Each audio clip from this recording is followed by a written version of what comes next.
notre invité politique ce matin, c'est François Patriat. Bonjour. Bonjour. Merci beaucoup d'avoir accepté notre invitation, sénateur de la Côte d'Or, président du groupe RDPI. Ici au Sénat, ce sont les sénateurs de la majorité présidentielle.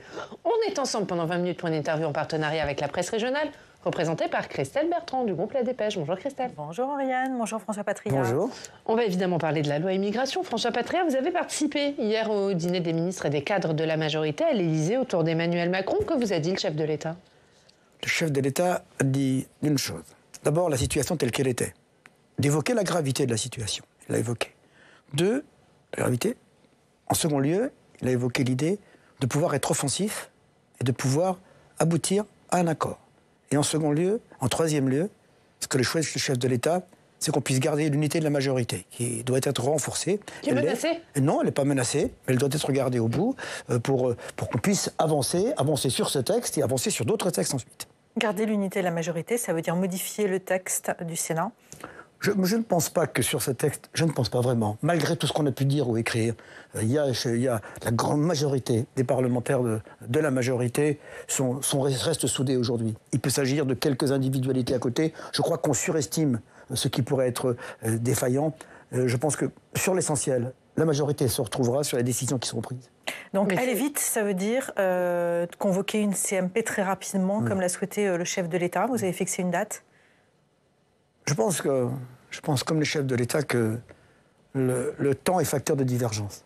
Si on laisse les jours s'écouler, comme le souhaitent certains, on va voir les positions maximalistes s'exprimer. On va voir chacun se rigidifier sur sa position. Je ne suis pas sûr qu'on affaiblisse les forces en gagnant du temps. Je crois que plutôt que cela, je crois qu'il faut maintenant aller à la commission mixte paritaire.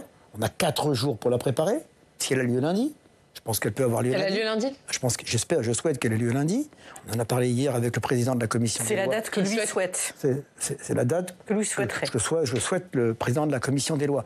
On a donc 4 jours. Et qui va la convoquer, donc ce sera lundi. 4 jours. Si c'est la date qu'il souhaite. Je pense que ce sera lundi, je le pense, oui. On a donc 4 jours pour discuter des modalités, des positions, des choses sur lesquelles on peut évoluer. Il faudra de part et d'autre qu'il y ait des concessions.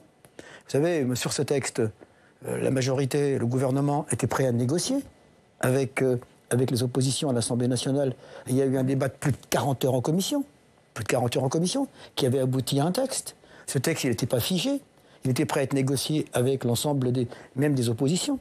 Des partis à côté. Hier soir, et vous avez compris quand même que c'est les oppositions réunies dans un contexte assez surprenant qui ont fait en sorte qu'il n'y ait pas de discussion du texte. Il faudra m'expliquer quand même comment les Républicains, qui réclament un texte sur l'immigration depuis des mois et des mois, au moment où on veut faire passer ce texte, refusent d'en discuter. Hier soir, ils disent qu'il a été détricoté. Non mais attendez. C'est ce qu'ils disent, que c'est plus du tout la version du Sénat et qu'ils défendent la version du Sénat. Le rôle du Parlement, c'est justement...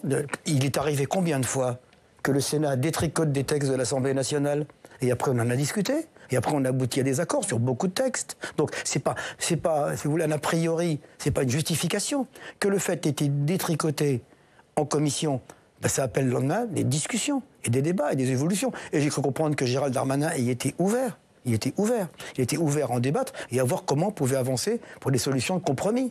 Mais refuser de débattre, ça prouve une chose. Est-ce qu'il n'y a pas eu ambiguïté aussi de la part de Gérald Darmanin, qui, quand il était au Sénat, soutenait la version sénatoriale, puis qui, après, a semblé soutenir la version de la commission des lois de l'Assemblée, qui était différente de la version sénatoriale? Est-ce qu'il n'a pas fait des fautes politiques? Je pense au contraire que Gérald Darmanin, que j'ai trouvé hier matin à la fois responsable, offensif, et en même temps totalement lucide sur la situation, il a essayé au Sénat de dire, voilà, il leur avait dit avant, ce que vous proposerez, nous aiderons à le faire voter. Ensuite, on le discutera. Et si nous-mêmes, nous avons approuvé ce texte, c'est parce que nous pensions qu'il était un texte qui donnait des gages à l'Assemblée nationale pour pouvoir trouver des solutions de repli. Mais nous avions bien dit que le texte tel qu'il était écrit ici ne nous convenait pas, mais qu'il permettait d'ouvrir ce débat. Or, ce débat, les Républicains l'ont refusé. Justement, le texte qui sort d'ici ne vous convenait pas. Est-ce que vous vous êtes mis d'accord hier soir sur les lignes rouges que vous imposeriez et les sujets sur lesquels vous pourriez être plus souple? Notamment, il y a un point qui a été essentiel dans les discussions, c'est la suppression de l'AME. Est-ce que le sujet a été évoqué hier soir lors de cette discussion? Vous savez, si on met des lignes rouges, des totems, on n'avance pas. Donc ça veut dire que la suppression de l'AME aujourd'hui n'est plus... On n'avance pas, on n'avance pas. Je pense que chaque point du texte, point par point, doit être aujourd'hui discuté, négocié, voir si on peut simplement faire des concessions de part et d'autre sur le texte tel qu'il est venu du Sénat, voir au contraire s'il faut garder l'essentiel des mesures dont ont besoin les Français pour lutter contre l'immigration clandestine et pour pouvoir réagir à cette situation. C'est à négocier demain. Sur le problème de l'AME, la Première ministre a déjà répondu. Cela peut faire l'objet d'une réflexion et d'un texte à part dans le futur. Mais est-ce que vous pourriez le laisser dans le texte aujourd'hui ? Je viens de vous répondre. Ça peut aujourd'hui. Un texte à part ? Attendez, ça peut être demain. On peut discuter de l'AME et dire demain, on pourra. Le gouvernement l'a dit. On pourrait faire peut-être un texte à part sur ce sujet après avoir consulté. Attendez, après avoir consulté le Conseil constitutionnel ou le Conseil d'État au minimum, parce que vous avez compris qu'il s'agit d'un cavalier. D'un texte à part. Non mais il s'agit d'un cavalier. Non mais il s'agit d'un cavalier législatif. Enfin, faut pas qu'ils veulent tout et leur contraire.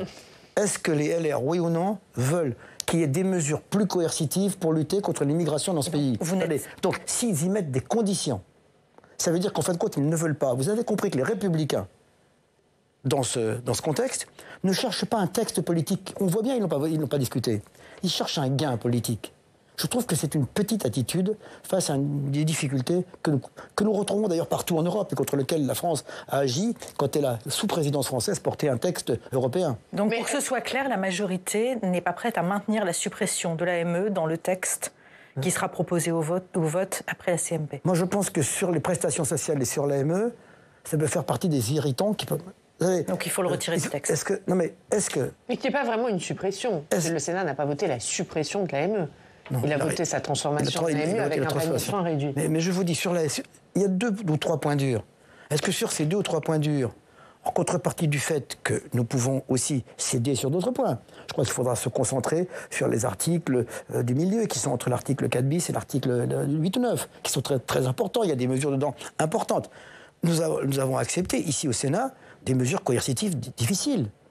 Et que nous avons même soutenu en l'occurrence.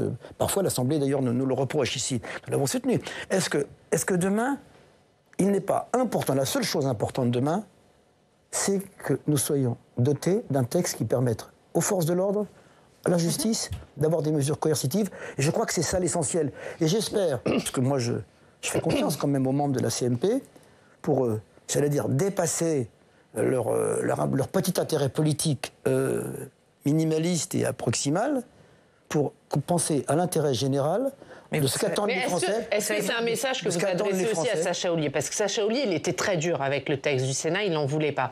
Vous l'avez vu hier soir, est-ce qu'il est prêt à mettre de l'eau dans son vin pour aboutir à un compromis? J'ai vu hier soir Sacha Houlié, il est prêt à suivre la méthode que je viens d'évoquer aujourd'hui.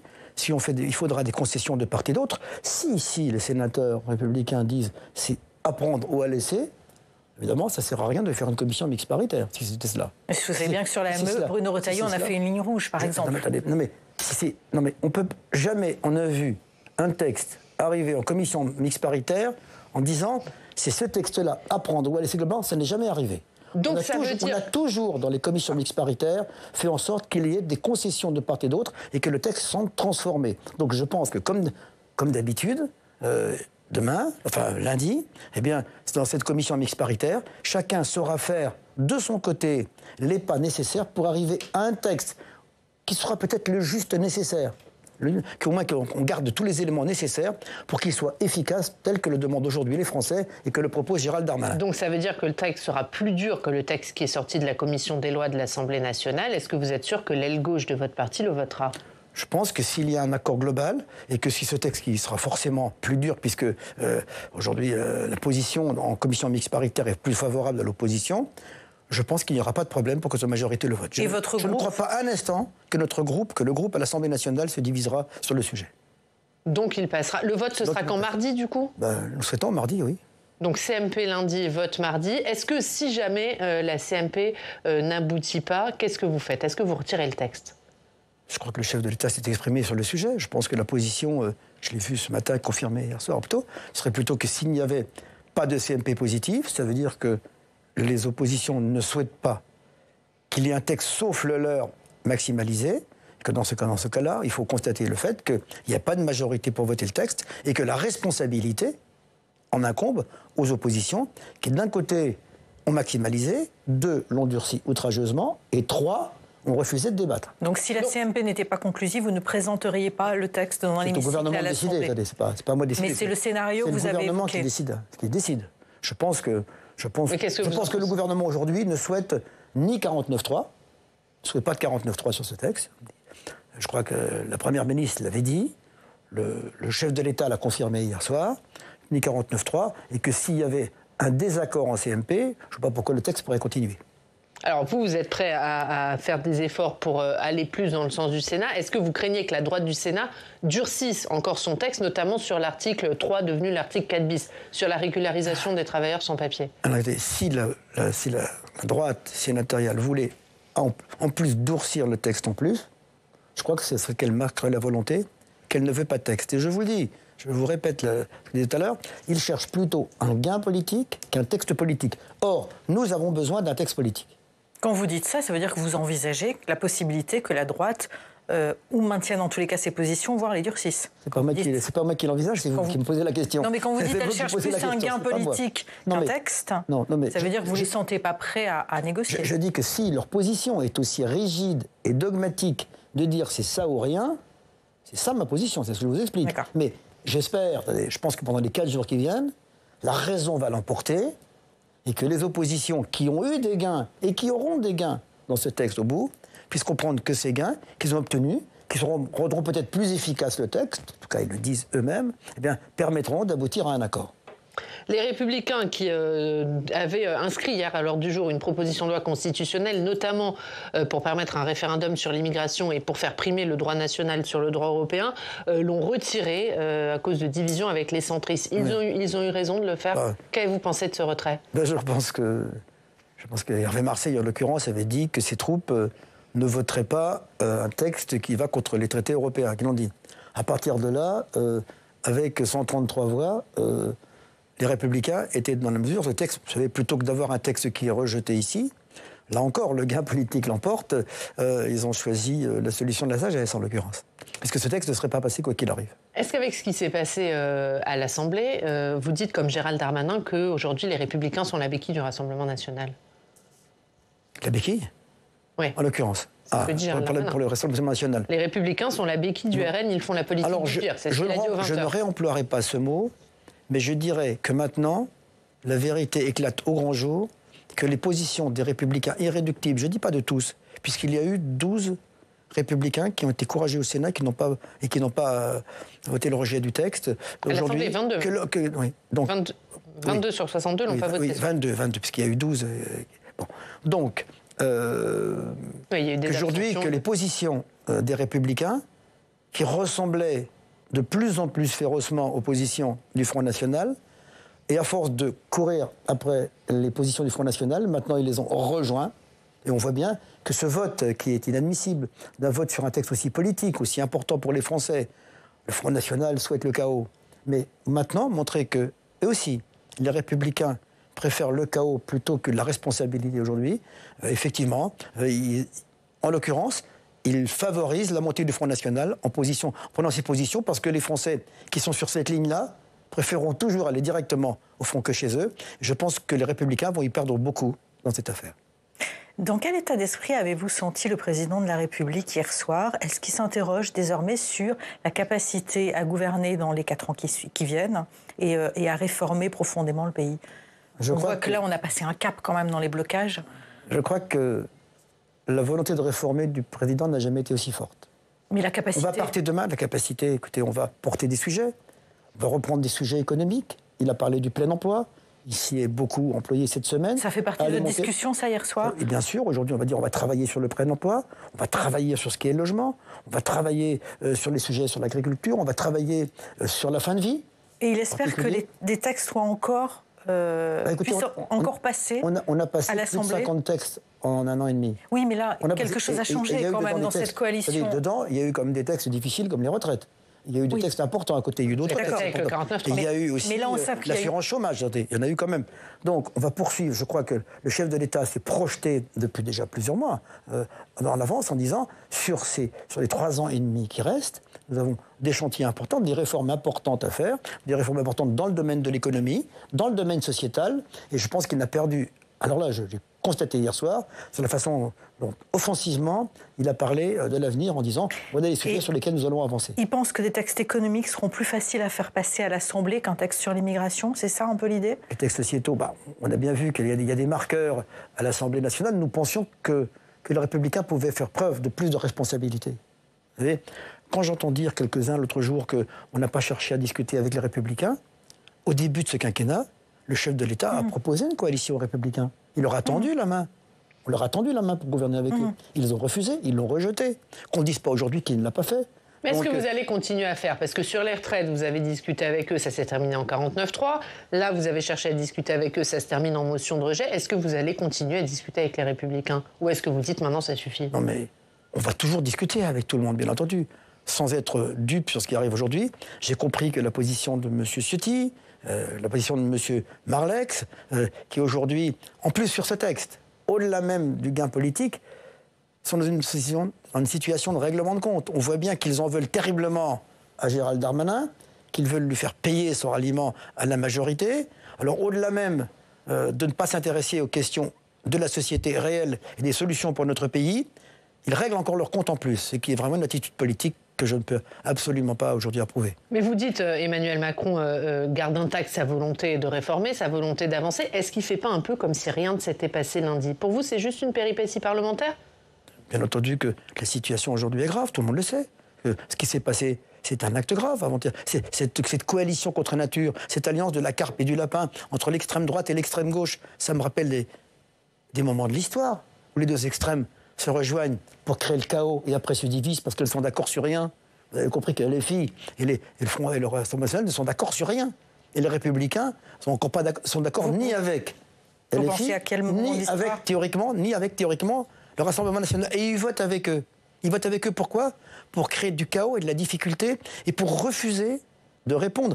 Écoutez, la dernière fois, il y avait dans les oppositions, tout le monde nous disait attention, vous allez voter un texte contre la volonté d'une majorité de Français. Aujourd'hui, une majorité de Français souhaite que ce texte passe, approuve les mesures du gouvernement. Alors, l'argument, on ne le retourne pas. Ah, mais là l'opinion publique, on ne doit rien en faire. S'il y a une coalition comme ça des oppositions, c'est parce qu'il y a des irritants pour tout le monde dans ce texte. Est-ce que ce n'est pas la limite du « en même temps » qu'a souhaité Emmanuel Macron, et notamment dans ce texte-là? Moi, j'ai du mal à comprendre. De vouloir faire un texte qui est équilibré, qui à la fois, en même temps, permet... Mais qui du coup agace tout le monde. Qui permet...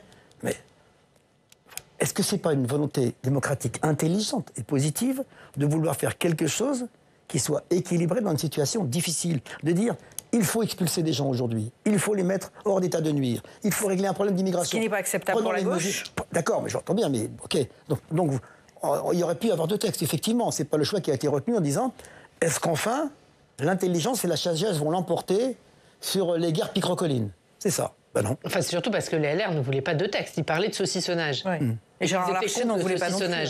Non mais, alors, ils ne veulent pas de texte, et le jour où il y en a qu'un, ils n'en veulent pas non plus. Alors, donc ça veut dire qu'ils ne veulent rien. Voilà. Est-ce que la seule solution aujourd'hui, c'est la dissolution? Écoutez, l'hypothèse a été écartée. Elle a été réévoquée hier soir, vous en avez rediscuté hier soir. Le président de la République a clairement dit hier soir que l'hypothèse d'une dissolution sur un sujet comme ça, aujourd'hui évidemment, comme l'immigration, était exclue. Pour quelle raison il exclut? Parce que le contexte effervescent, épidermique qu'il crée aujourd'hui, fait qu'on ne réponde pas à la question par ailleurs, que donc le chef de l'État l'ayant lui-même écarté à juste titre. Il craint que ce soit un gain pour le Rassemblement national, pour être clair. À juste titre, il l'a écarté. Donc maintenant, les choses sont claires. Il craint... Mais vous dites à juste titre, alors qu'il y a quelques jours, vous disiez un moment viendra où la dissolution devra s'imposer. J'ai dit que dans les hypothèses, j'ai évoqué les hypothèses. Si vraiment c'était le chaos, si vraiment le blocage était total, on va le voir dans l'avenir. Si sur les textes que j'évoquais à l'instant, on va parler de la fin de vie, mais d'autres textes, si demain, vraiment le blocage était manifeste, sur ce texte-là, c'est un texte spécifique, vraiment, qui crée de la difficulté, on le voit bien, qui crée un moment de gravité dans ce pays, mais je vous dis qu'il n'est pas propre à la France, qui est propre à tous les pays européens sur ce sujet. Je pense que ce n'est pas le sujet qui prête aujourd'hui à dissolution, mais le fait de la dissolution, c'est vrai que j'ai dit dans ma grande... En tout cas, le temps politique que j'ai connu, qui était un temps long, une situation avec une majorité comme ça, c'est difficile que ça dure, c'est vrai. Qu'est-ce qu'Emmanuel Macron peut faire aujourd'hui pour rebondir? Il a évoqué il y a quelques jours une initiative en janvier pour rassembler le pays. Est-ce qu'il vous en a dit plus hier soir? Hier soir, non. Hier soir, on a parlé des textes futurs, on a parlé du plein emploi, on a parlé de la fin de vie, on a parlé des textes à mener. Qu'est-ce que vous avez dit sur la fin de vie, juste? Est-ce qu'il craint qu'il y ait des divisions sur ce texte et jusqu'où il est prêt à aller? L'opinion générale qui s'est dégagée du dîner d'hier soir, c'est que les Français sont favorables à un texte aujourd'hui, qu'il y a une demande de la société française qu'on évolue ce texte. Et il a bien dit qu'il prendrait les choses avec beaucoup d'ordre, en parlant d'abord de l'accompagnement et des soins palliatifs. De vie, et ensuite que le texte sur les modalités, un modèle à la française d'accompagnement en fin de vie. Là aussi, vous allez avoir un problème de discussion avec les LR?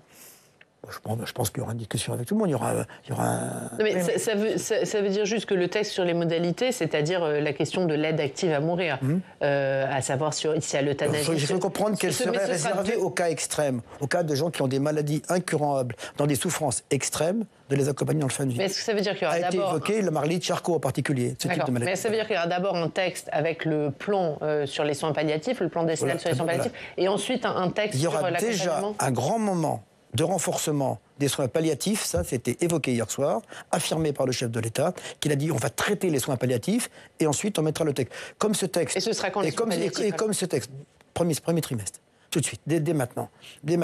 Et comme ce texte mettra sans doute, parce qu'il y aura des navettes entre ici et le débat dans la société, prendra sûrement du temps, il faudra sans doute 1 an pour le voter, je pense que ce texte-là pourrait venir après les européennes.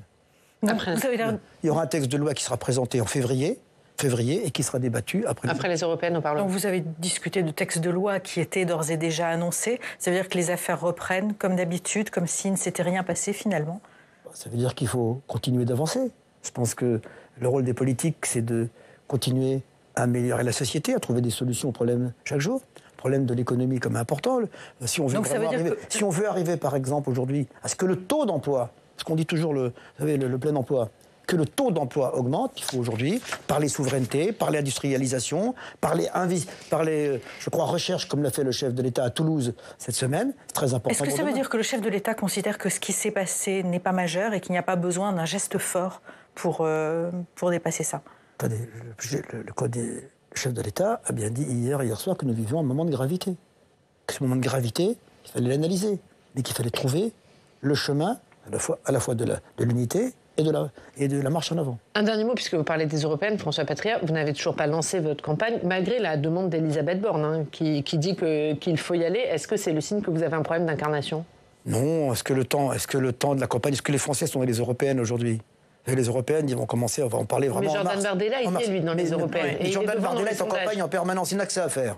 Mais ça marche. À mettre le chaos dans ce pays. Eh ben oui, mais là, vous décrochez dans les sondages. Comment? Renaissance décroche dans les sondages. Enfin, la majorité redécroche dans les sondages. La dernière fois, on nous avait donné beaucoup plus bas. Je me souviens des sondages, y compris pour l'élection du président de la République, où au mois de janvier 2017, le président de la République était à 17, Mme Le Pen était à 26. J'avais dit sur ce plateau que Emmanuel Macron serait devant Mme Le Pen. Mais là, vous pensez gagner les Européennes? Vous pensez être devant le Rassemblement national? Je ne fais pas ce pari-là aujourd'hui. D'abord, je n'aime pas les paris comme ça. Mais je dis que le sondage qu'on donne aujourd'hui, je crois, regardez la popularité du chef de l'État. Elle est, contrairement à ce qu'on dit, elle tient. Aujourd'hui, on a un socle autour de 30%. Ce socle autour de 30%, il peut se traduire aux européennes. Je ne dis pas qu'on fera 30 aux européennes. Je dis qu'on fera plus qu'on nous produit aujourd'hui. Merci François Patria. Merci beaucoup d'avoir été notre invité. La une de la dépêche, c'est la loi immigration. Et maintenant, c'est la question à la une de votre journal, Christelle. Merci beaucoup. On passe au Club des Territoires. Merci.